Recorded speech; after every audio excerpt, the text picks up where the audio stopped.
Nobody warns you about the moment things start falling apart, because it doesn't happen loudly. It doesn't come with arguments or goodbyes. It happens quietly. We still talked, still laughed, still showed up. From the outside, everything looked normal. But somewhere along the way, I stopped feeling seen. I remember the first time I told you something important and you didn't really listen. You nodded, you said yeah. Your eyes were somewhere else. I told myself I was overthinking. I always did. Weeks passed. Then months. I started choosing my words carefully. Not because I wanted to communicate better, but because I didn't want to feel ignored again. I learned how to keep things to myself while sitting right next to you. That's a strange kind of loneliness. Being close to someone and still feeling alone. Funny thing is, you didn't change. I did. I stopped asking questions. Stopped sharing thoughts. Stopped expecting effort.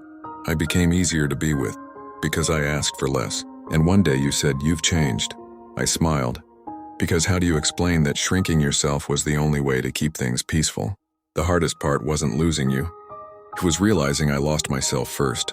Slowly, quietly, without anyone noticing. I stopped recognizing my own voice, stopped trusting my feelings, stopped believing I deserved to be heard. And still, I stayed. Not because I was happy, but because leaving felt harder than disappearing. Some people think heartbreak comes from endings, but sometimes the real damage happens long before that. It happens when you learn to silence yourself to be loved. When you convince yourself that needing less makes you stronger. When you call survival compromise. Some people don't leave all at once, they leave in pieces. And sometimes, they take parts of you with them.